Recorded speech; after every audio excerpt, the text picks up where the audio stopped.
of the Celestine Prophecy.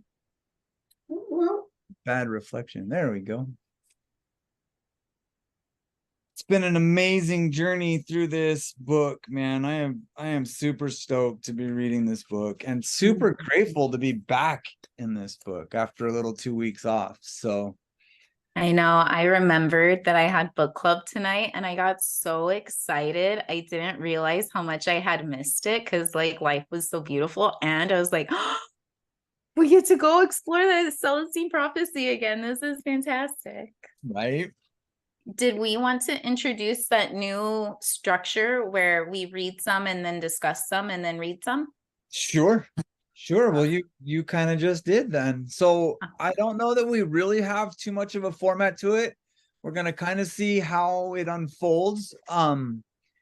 We've decided to go ahead and read, 15, 20 minutes and I don't want to put structure on it too much because I the interjections when necessary, right? Like if you they're alive, speak or if something comes alive, let's chat about it. We just have to be completely mindful that we can't just chat for the rest of the meeting. We can't just chat for the rest of the night. We do have to get through some materials. So if we do break off into conversation, I'll keep an eye on the time and hopefully I can rein it back in before too long on any specific topic.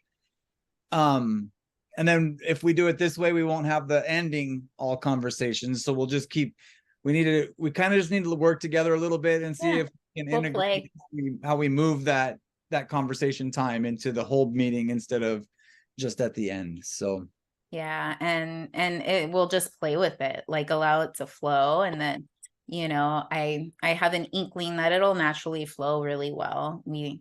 We're all conscious, mindful people. So we'll play with it and see what happens. I love that you remembered that because I did not. We're all here to remember. What page are y'all on? So we are on page 111. Okay. Not too much. A third of the way down at the letter I. I followed. Okay. I'll go ahead and begin. I followed as he led the way across the courtyard and back into the seating area. As we arrived, he stopped and looked around, as if surveying the area for something.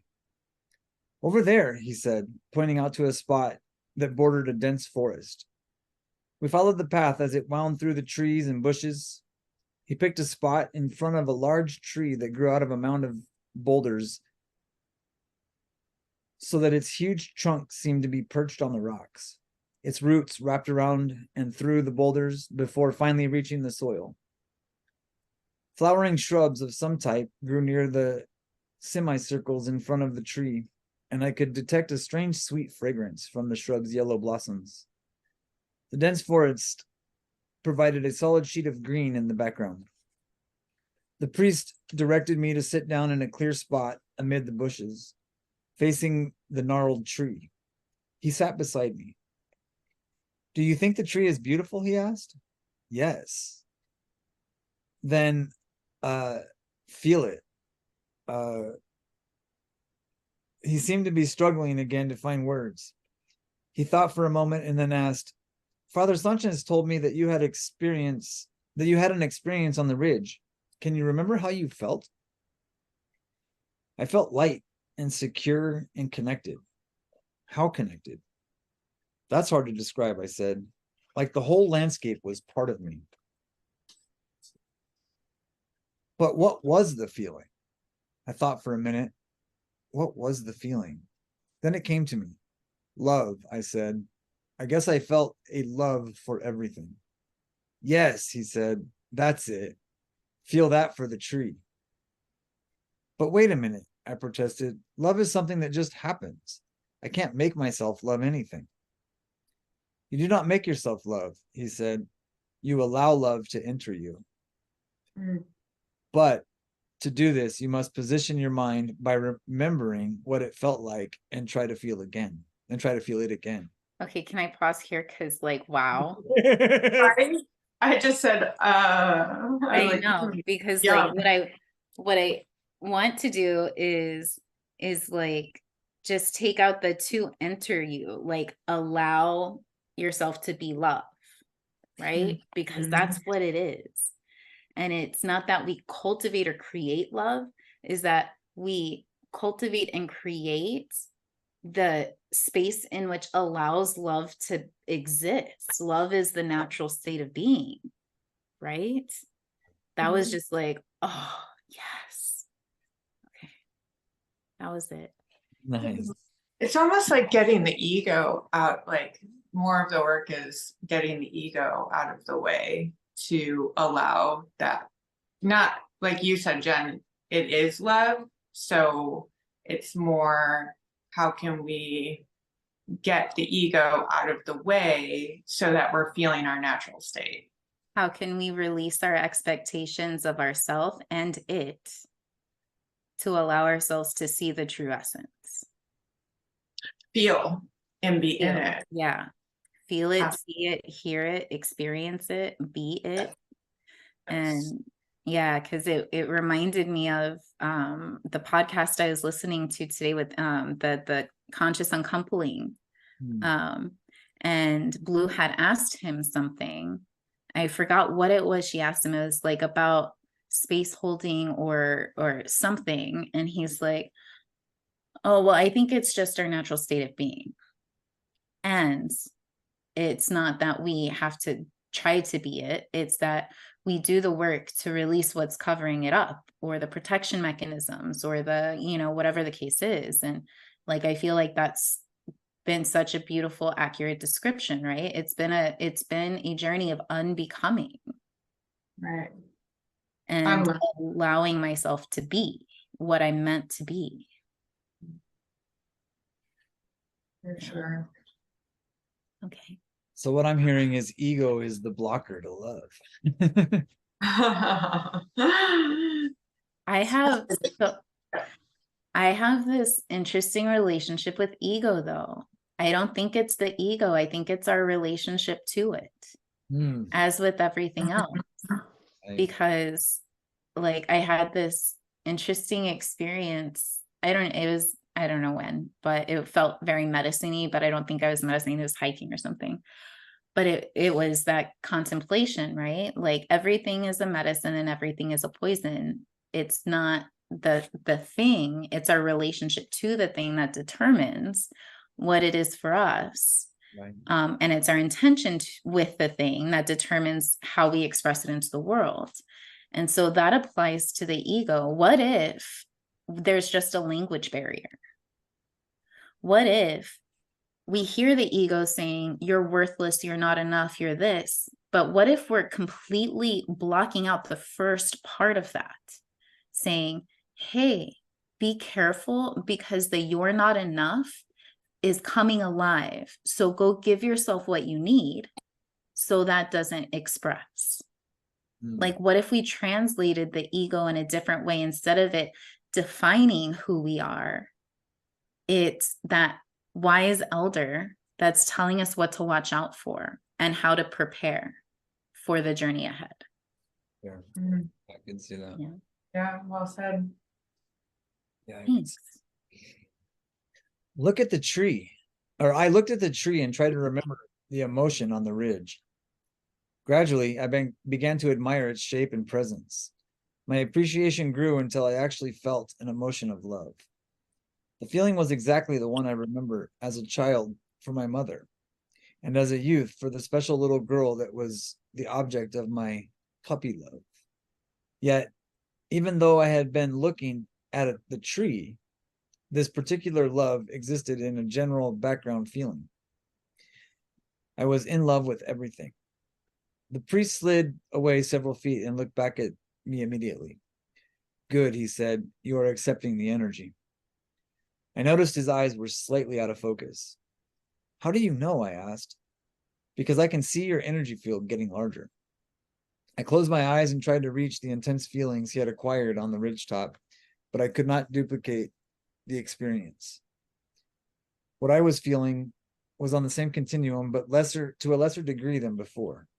The failure made me frustrated. What happened? He asked. Your energy fell. I don't know, I said. I just couldn't do it as strongly as before. He just looked at me, amused at first, then with impatience. What you experienced on the ridge was a gift, a breakthrough, a look at a new way.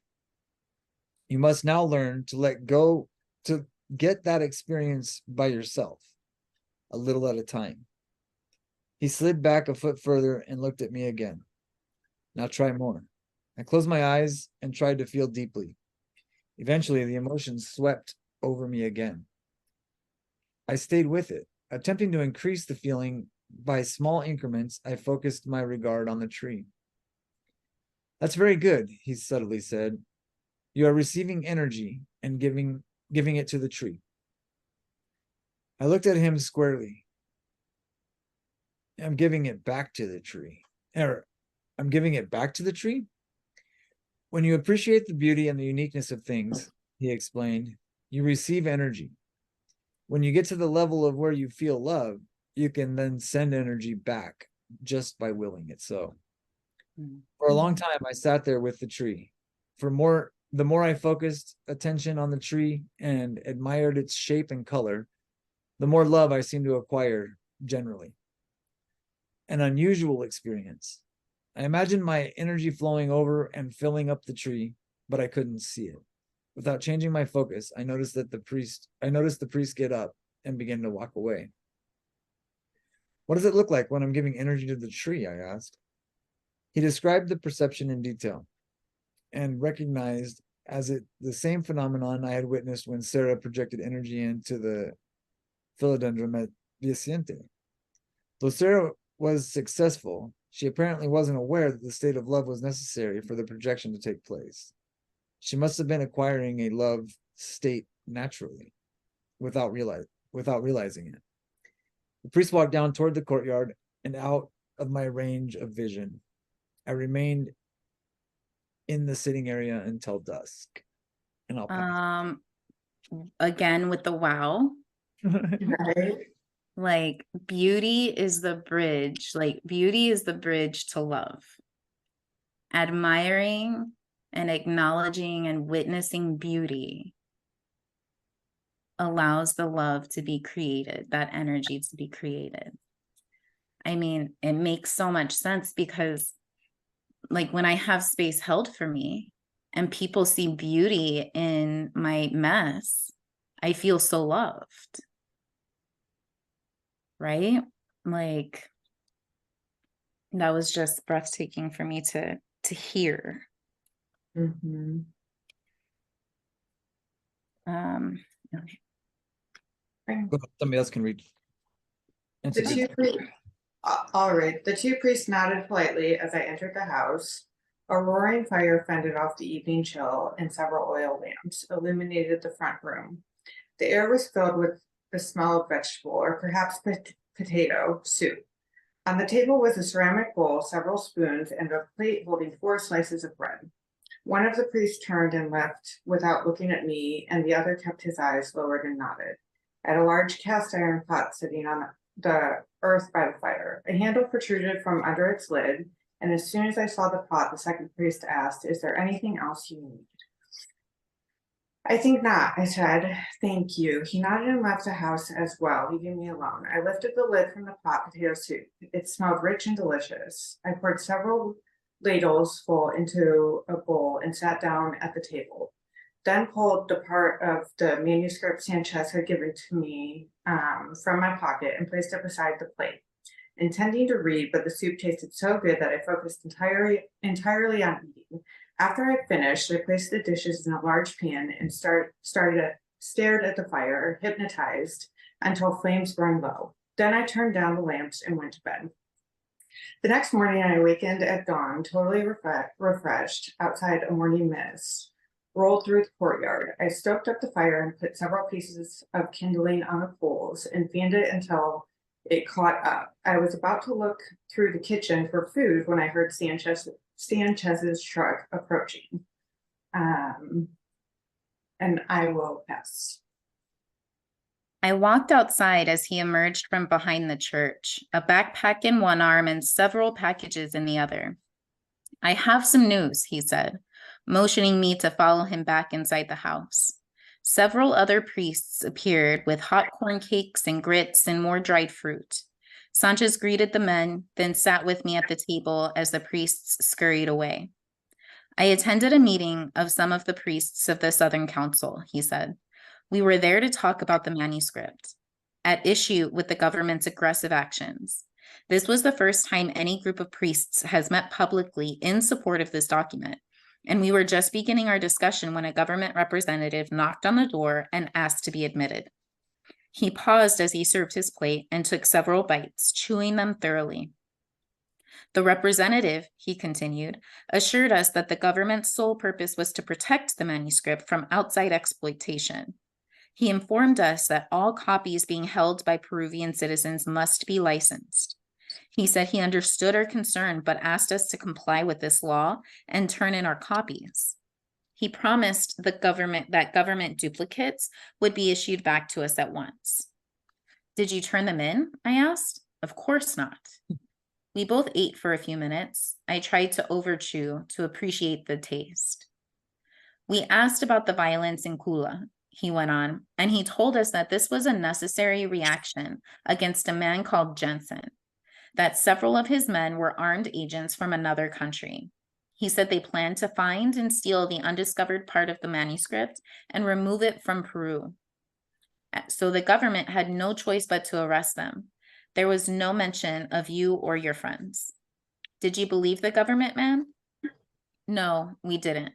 After he left, we continued the meeting. We agreed that our policy would be one of quiet resistance. We will continue to make copies and distribute them carefully. Will your church leaders allow you to do that? I asked. We don't know, Sanchez said. The church elders have disapproved of the manuscript, but so far have not seriously investigated who is involved with it. Our main concern is a cardinal who resides farther north, Cardinal Sebastian. He is the most vocal in opposition to the manuscript and is very influential. If he convinces the leadership to issue strong proclamations, then we will have a very interesting decision to make. Why is he so opposed to the manuscript? He is afraid. Why? I haven't spoken with him in a long time, and we always avoid the subject of the manuscript. But I believe he thinks man's role is to participate in the cosmos ignorant of spiritual knowledge by faith alone.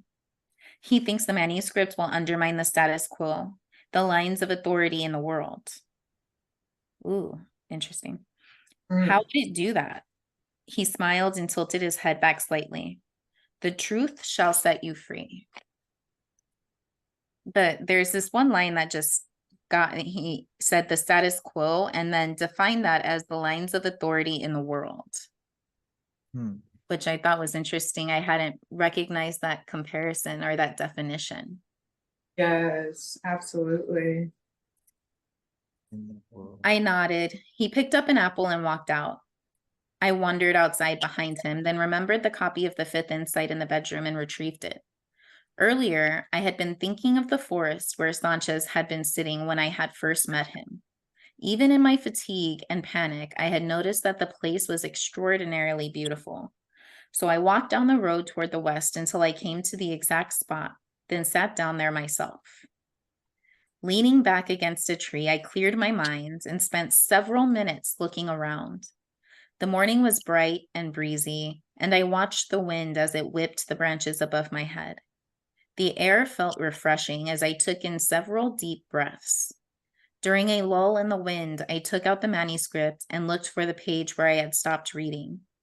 Before I could locate it, however, I heard the sound of a truck engine. I lay flat beside the tree and attempted to determine its direction. The sound was coming from the mission. As it grew closer, I could see it was Sanchez's old truck with him driving. I thought you might be here, he said as he pulled up to where I was standing. Get in, we need to leave. Wait, hold on 1 second. We skipped the whole page. Oh, did I? Yeah. My bad. So the I'll go last to let you read then. thing I remember was the truth shall set you free, which is page 115. So 116 and 17 got skipped. Okay, perfect. I'll go ahead and pass to you. I was looking at him, so I'm starting back on page 116. Okay. I was looking at him, trying to understand what he meant, eating the last of the bread and the fruit on my plate. He ate several more tiny bites and pushed his chair back. You seem much stronger, he said. Did you talk with anyone here? Yes, I replied. I learned a method of connecting with the energy from one of the priests. I didn't catch his name. He was sitting in the area where we were talking in the courtyard yesterday morning. Remember? When I spoke with him later, he showed me how to absorb the energy and then to project it back. His name is John, Sanchez said, then nodded for me to go on. It was an amazing experience, I said, but remembering the love I felt, I was able to open up. By remembering the love I felt, I was able to open up. I sat there all day simmering in it. I didn't reach the state I experienced on the ridge, but I got close. Sanchez looked more serious. The role of love has been misunderstood for a long time. Love is not something we should do to be good or to make the world a better place out of some abstract moral responsibility, or because we should give up our hedonism. Connecting with energy feels like excitement, then euphoria, and then love. Finding enough energy to maintain the state of love certainly helps the world, but it most directly helps us. It is the most hedonistic thing we can do. I agreed, then noticed he had moved his chair back several more feet and was looking at me intensely, his eyes unfocused. So what does my field look like? I asked. It is much larger, he said. I think you feel very good. I do. Good. That's what we do here. Tell me about that, I said. We train priests to go further into the mountains and to work with the Indians. It is a lonely job, and the priest must have great strength. All of the men have been screened thoroughly, and all have one thing in common. Each has had one experience he calls mystical. I have been studying this kind of experience for many years, he continued, even before the manuscript was found. And I believe that when one has already encountered a mystical experience, getting back into this state and raising one's personal energy level comes much easier. Others can also connect, but it takes longer. A strong memory of the experience, as I think you learned, facilitates its recreation. After that, one slowly builds back. What does a person's energy field look like when this is happening? It grows outward and then changes color slightly. What color? Normally from a dull white toward green and blue. But the most important thing is that it expands. For instance, during your mystical encounter on the ridgetop, your energy flashed outward into the whole universe. Essentially, you connected and drew energy from the entire cosmos, and then in turn, your energy swelled, encompassing everything, everywhere. Can you remember how that felt? Yeah, I said. I felt as though the universe was my body, and I was just the head, or perhaps more accurately, the eyes. Yes, he said. At that moment, your energy field and that of the universe were the same. The universe was your body. I had a strange memory during that time. Go ahead. Oh no, I like that line. Yeah. And at the moment, your energy field and that of the universe were the same. The universe was your body. Mm-hmm. Yeah. It makes me think of that podcast that you just sent me, about the different like causal body, subtle body, like all of that stuff. And I don't want to say overcoming, but the unlearning process, and the remembering process that moves us through those bodies, and then I guess getting to be in that state of oneness, where you're feeling the universe is yourself and vice versa. Yeah, that like the word that comes to me is my word for the year is harmony. Like when we are in harmony, it means that like we are the universe, not an aspect, not a piece, but the entirety of it.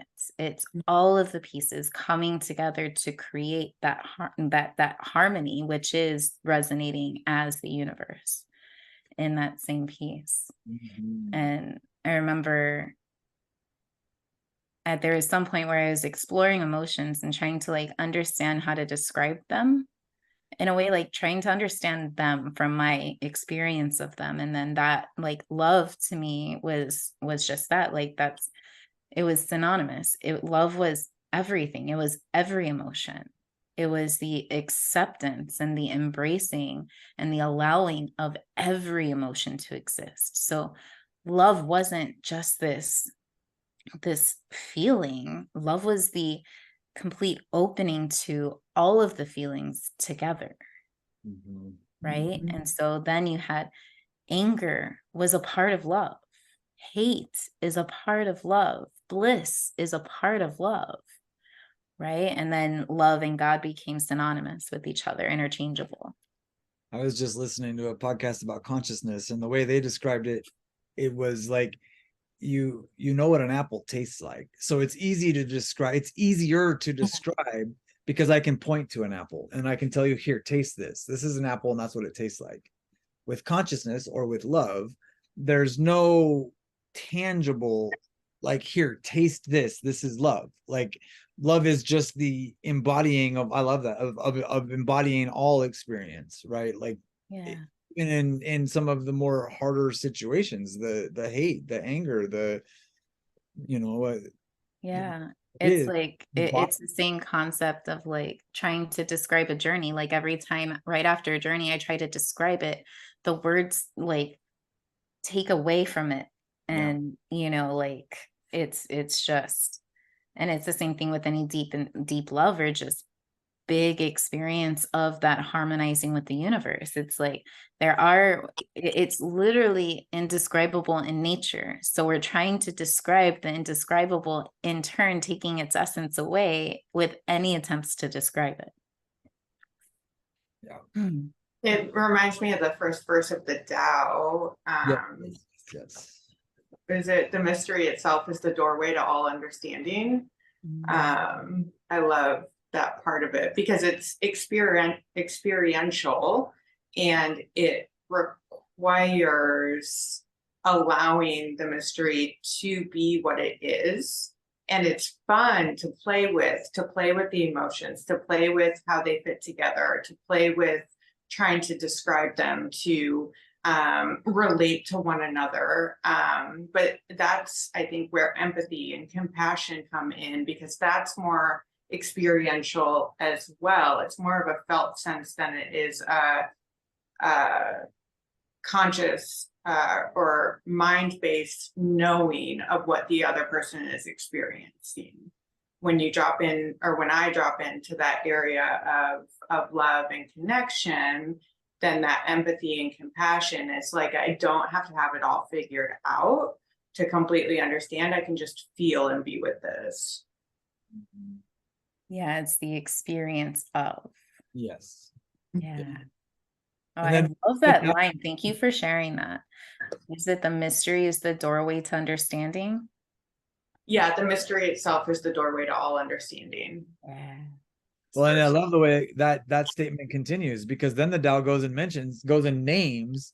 Once you try to name it, you lose it. So there's Yep. no describing. You can't describe it. Human words can't describe these experiences, whether it's love or consciousness or anything. And the emotions is our futile attempt at trying to name these feelings and this energy this energy exchange that's happening.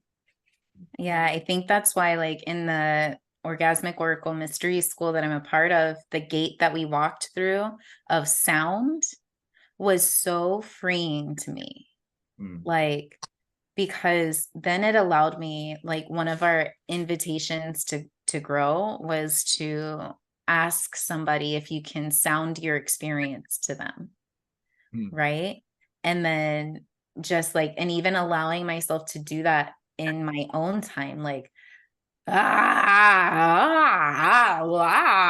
you know, like, can we, it's in, because I love words You all know I love words, and to be able to now see words as a cage or as a confine, right? Like, it's been such an interesting journey, but that, yeah, like, can we just like express it in any way without having to define it with a name? And I mean, in that same thing, it's the Tao is the 10,000 things, and like all of the parts of the 10,000 things and the whole of it. And so the words and the sounds, even though they're imperfect, they're still perfect. Yeah. Because it's how we relate to each other. It's how we get to the greatest understanding as we can of another human being and their experience. And again, along with the love and the compassion and the empathy and like those higher energy states. But they're beautiful because they're fun. It's like painting, it's art. I love the idea of like sounding out what you're feeling rather than trying to put words to it or analyze it or mentalize it or whatever it may be, because it's just play. It's just fun. Yeah, the imperfection is part of the perfection. Yeah. And it's like when through my journey with harmony this year, my friend Summer had mentioned to me that the Mormon choir intentionally hires people who sing off key to create a deeper harmony. I love that. And so like in that, like that too is part of harmony. Like harmony gains its depth through the off-key moments, right? So then the moments of crunchiness and oh my God, I'm so fucking human are part of that harmony. Like that is part of being in harmony in this human experience on earth. Yep, absolutely. And is the imperfect actually imperfect, or is it just perfect? Right. Yeah. Oh, yummy. All right, I have to pee. So I had a strange memory during that time. If somebody wants to continue. Okay. Do you want to go or do you want me to read, Stace? If you don't mind. No, not at all. I had a strange memory during that time, I said. I seemed to remember how this larger body, this universe of mine, evolved. I was there. I saw the first stars formed from simple hydrogen and then saw more complex matter evolve in successive generations of these suns. Only I didn't see matter. I saw matter as simple vibrations of energy that were evolving systematically into ever more complex higher states. Then life began and evolved to a point where humans appeared. I suddenly stopped and he noticed my changed mood. What's wrong? He said. That's where the memory of evolution stopped, I explained, with humans. I felt as if the story continued, but I couldn't quite grasp it. The story does go on, he said. Humans are carrying forth the universe's evolution toward higher and higher vibrational complexity. How? I asked. He smiled, but didn't answer. Let's talk about this later. I really must check on a few things. I'll see you in an hour or so. Deja vu? I nodded. He picked up an apple and walked out. I wandered outside behind him, then remembered the copy of The Fifth Insight in the bedroom and retrieved it. Earlier, I had been thinking of the forest where Sanchez had been sitting when I had first met him. Even in my fatigue and panic, I had noticed that the place was extraordinarily beautiful. So I walked down the road toward the west until I came to the exact spot, then sat down there myself. Leaning back against a tree, I cleared my mind and spent several minutes looking around. The morning was bright and breezy, and I watched the wind as it whipped the branches above my head. The air felt refreshing as I took in several deep breaths. During a lull in the wind, I took out the manuscript and looked over the page where I had stopped reading. Before I could locate it, however, I heard the sound of a truck engine. I lay flat beside the tree and attempted to determine its direction. The sound was coming from the mission. As I grew closer, I could see it was Sanchez's whole truck and him driving. I thought you might be here, he said, as he pulled up to where I was standing. Get in, we need to leave. What's going on? I asked, sliding into the passenger seat. He drove on toward the main road. One of the priests told me of a conversation he overheard in the village. Some government officials are in town and they were asking questions about me and the mission. What do you think they want? He looked at me reassuringly. I don't know. Let's just say I'm not as certain as before that they will leave us alone. I thought, as a precaution, that we should drive up into the mountains. One of my priests lives near Machu Picchu. His name is Father Carl. We'll be safe at his house until we can better read the situation. He smiled. I want you to see Machu Picchu anyway. I suddenly had a flash of suspicion that he had made a deal and was taking me somewhere to turn me in. I decided to proceed cautiously and to stay alert until I found out for sure. Did you finish the translation? He asked. Most of it, I said. You had asked about human evolution. Did you finish that part? No. He turned his eyes from the road and looked at me intensely. I pretended not to notice. Is something wrong? He asked. Nothing, I said. How long will it take to get to Machu Picchu? About 4 hours. I wanted to remain silent and let Sanchez talk, hoping he might give himself away, but I couldn't control my curiosity about evolution. So how do humans further evolution? I asked. He glanced at me. What do you think? I don't know, I said. But when I was up on the ridge, I thought it might have something to do with the meaningful coincidences that the first insight talks about. That's right, he said. That would fit with the other insights, wouldn't it? I was confused. I almost understood, but I couldn't quite grasp it. I remained silent. Think of how the insights fall into sequence, he said. The first insight occurs when we take the coincidences seriously. These coincidences make us feel there is something more, something spiritual, operating underneath everything we do. The second insight institutes our awareness as something real. We can see that we have been preoccupied with material survival, with focusing on controlling our situation in the universe for security. And we know our openness now represents a kind of waking up to what is really going on. The third insight begins a new view of life. It defines the physical universe as one of pure energy, an energy that somehow responds to how we think. And the fourth exposes the human tendency to steal energy from other humans by controlling them, taking over their minds, a crime in which we engage because we so often feel depleted of energy and cut off. This shortage of energy can be remedied, of course, when we connect with the higher source. The universe can provide all we need if we can only open up to it. That is the revelation of the fifth insight. What? Right. It's like this step-by-step process of, how to access heaven. Right. In your case, he continued, you had a mystical experience that allowed you to briefly see the magnitude of energy one can acquire. But this state is like leaping ahead of everyone else and glimpsing the future. We can't maintain it for very long. Once we try to talk to someone who is operating in normal consciousness, or try to live in a world where conflict is still happening, we get knocked out of this advanced state and fall back to the level of our old selves.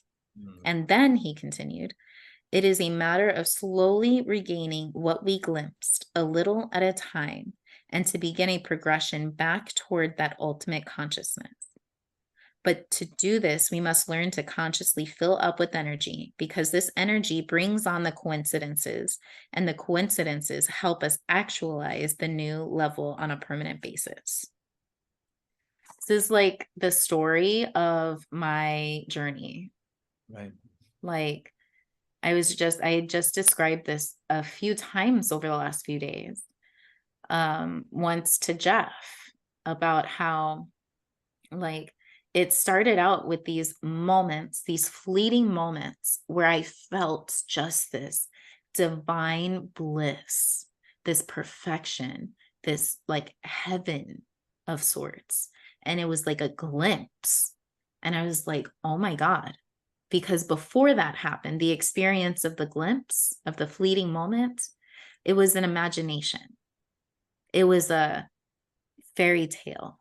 It was a storybook ending. It was the, Hallmark romance in my version of it, right? And then it came into those fleeting moments. And then I started doing more of what I thought created those fleeting moments. And then those moments turned into minutes. And then those minutes into hours. And then to days and weeks. And now I'm living in this space. And then it turned to where I was living a life where a majority of the time it was that bliss. And there was moments where I would fall out of it.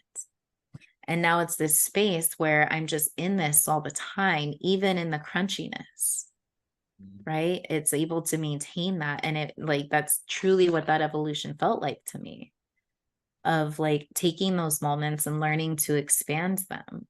And that's why integration is so important, because that's what it does. It gives us that energy to allow us to expand that experience into everything. Okay, I'll pass. Thank you. I must have looked puzzled because he said, think about it. When something occurs beyond chance to lead us forward in our lives, then we become more actualized people. We feel as though we are attaining what destiny is leading us to become. When this occurs, the level of energy that brought on the coincidences in the first place is instituted in us. We can be knocked out of it and lose energy when we are afraid. But this level serves as a new outer limit which can be regained quite easily. We have become a new person. We exist on a level of a higher energy. At a level, get this, of higher vibration. Can you see the process now? We fill up, grow, fill up, and grow again. That is how we as humans continue to evolve in the universe into higher and higher vibration. He paused for a moment, then seemed to think of something he wanted to add. This evolution has been going on unconsciously throughout human history. That explains why civilization has progressed and why humans have grown larger and lived longer and so forth. Now, however, we are making the whole process conscious. That is what the manuscript is telling us. That is what this movement toward worldwide spiritual consciousness is all about. I was listening intensely, totally fascinated with what Sanchez was telling me. So all we have to do is fill up with energy, as I learned to do with John, and the coincidences begin to happen more consistently? Well, yes, but that's not as easy as you think. Before we can connect with the energy on a permanent basis, there is one more hurdle we must pass. The next insight. The sixth deals with this issue. What is it? He looked squarely at me. We must face up to our particular way of controlling others. Remember, the fourth insight reveals that humans have always felt short of energy and have sought to control each other to acquire the energy that flows between people. The fifth then shows us an alternative source exists, but we can't really stay connected with this source until we come to grips with the particular method that we, as individuals, use in controlling and stop doing it. Because whenever we fell back into this habit, we get disconnected from the source. Man. Mm-hmm. Getting rid of this habit isn't easy because it's always unconscious at first. The key to letting go is to bring it fully into consciousness. And we do that by seeing our particular style of controlling others is one we learned in childhood to get attention, to get the energy moving our way. And we're stuck there. This style is something we repeat over and over again. I call it our unconscious controlled drama. I call it drama because it is one familiar scene, like a scene in a movie, for which we write a script as youths. Then we repeat this scene over and over in our daily lives without being aware of it. All we know is that the same kind of event happens to us repeatedly. The problem is if we are repeating one particular scene over and over, then the other scenes of our real life movie, the high adventure marked by coincidences, can't go forward. We stop the movie when we repeat this drama in order to manipulate for energy. Damn. Sanchez allowed me to tuck. Oh, what the fuck? Sanchez slowed the truck and moved carefully forward through a series of deep ruts in the road. I realized I was frustrated. I couldn't quite grasp how a control drama worked.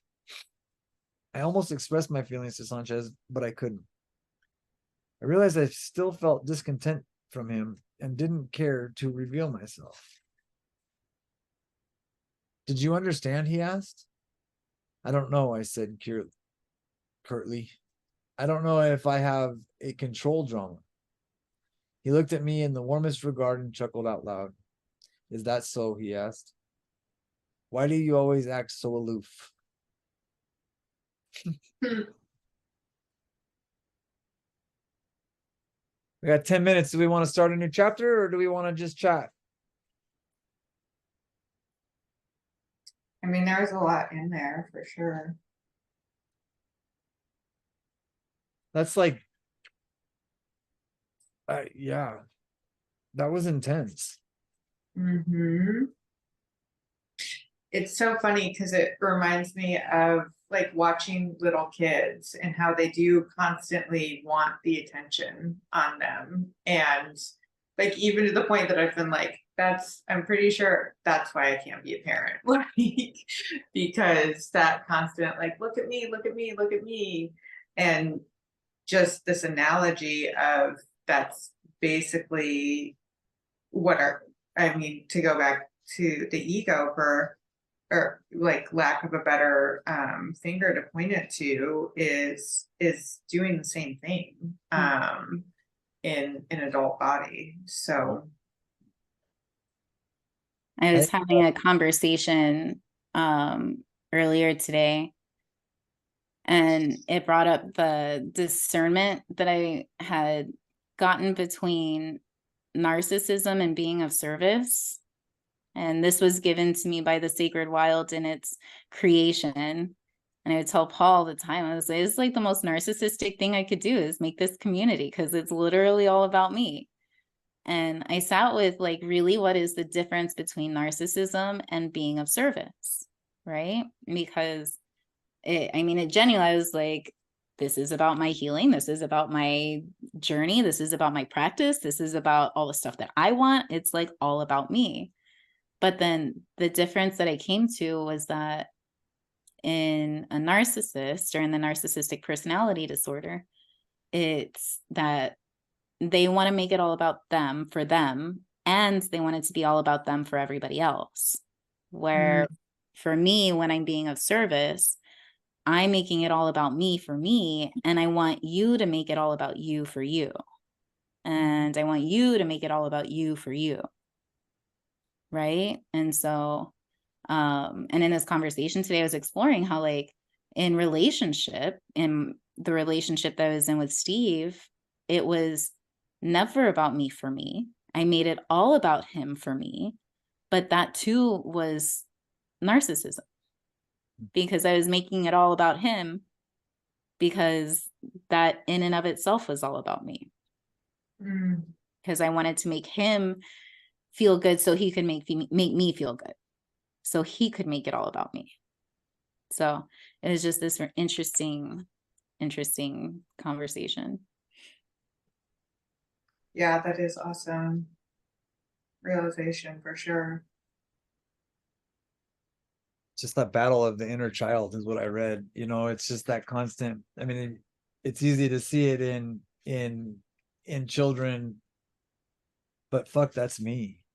You know, and watching this stuff come up even recently, like it's just this I don't know, this last couple paragraphs. I'm trying to find what I'm speaking on, and I don't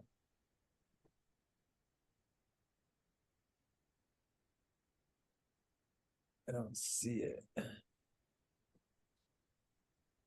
But it's crazy. I think that's where that whole inner child concept comes from, is it is like watching little kids, and it's such a dynamic space, because it's who I am today, and it's who I get to reparent today, and it's who I get to, it helps me learn how to become a new, or just to keep it simple, to how to grow up, right? Like that's kind of what these insights are, is how we're growing up as a spiritual, into this spiritual way of being. Because it's all going back to, I listened to something yesterday about the law of one. And it's funny because there's a whole document that was channeled back in the 80s that paints the picture of exactly theories that I have in my own head, of that we are all one. I mean, we always, especially in these kind of groups, we always talk about it. We're all just pieces of the same thing. We're all, me, was it God pouring God into God? Like that was the Ram Dass statement. Like we are all one. And this whole channeled concept came like this almost religion called the law of one. And I had never heard of it before, but he was talking about it yesterday in his podcast. And it was just so neat to hear, whether it's the Celestine Prophecy that's spelling out my life page by page, or the 12, the big book of Alcoholics Anonymous that spelled out my life page by page by page. Like, we're not unique. We're not like this. This is not new information. This is not, but it takes I have to hear it so many different ways to digest. I don't know if it's just we're so stubborn as humans, or if I'm just so stubborn that, nope, your way, I don't hear it. Your way, I don't hear it. Your way. And then all of a sudden, all those times I heard it are finally making sense. Well, and what if it's not about hearing it from a certain person or hearing it said a certain way, but you're in a specific energetic frequency to be able to hear it now? Like Right. you're at the frequency that matches the frequency of what's being said. Fair. And like, I mean, it's like my experience with the Course in Miracles. I started reading A Course in Miracles, and holy fuck, was that hard. I was at fucking highlighters and dictionary and trying to like sit there and contemplate what the fuck does this mean. And then I took a break and I read Real Love by Greg Bear. And then I go back to I go back to A Course in Miracles, and I can read it like that. Right. I fucking get it. And it's because like that frequency and the understanding, like I didn't know what love was. Real love taught me that I did not know what love was. I had never loved anybody, and I had never allowed anybody to love me, or I never received the love they gave. And then once I allowed that frequency to be embodied, then I was able to receive the wisdom that was held in A Course in Miracles. Yeah, It actually, oh, sorry, go ahead. I just said it all comes at perfect time. It's Yeah, for sure. Well, it actually says that in the book, where it says, I call it a drama because it is one familiar scene, like a scene in a movie, for which we write the script as use. Then we repeat this scene over and over in our daily lives without being aware of it.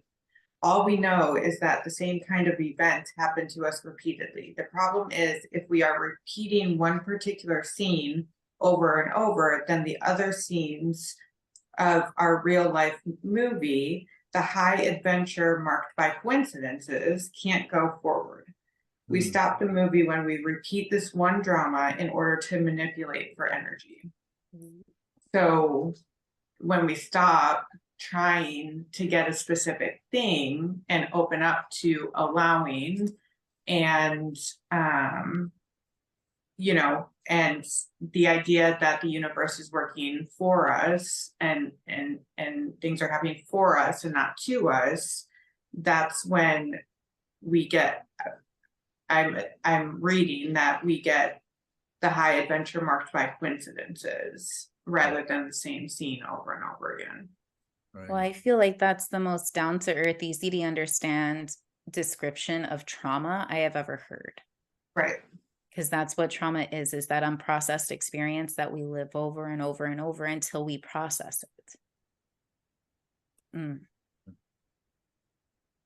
Ta-da! Wow. What an evening. Great way to back up after a couple of weeks off. Right? And then the next chapter is clearing the past.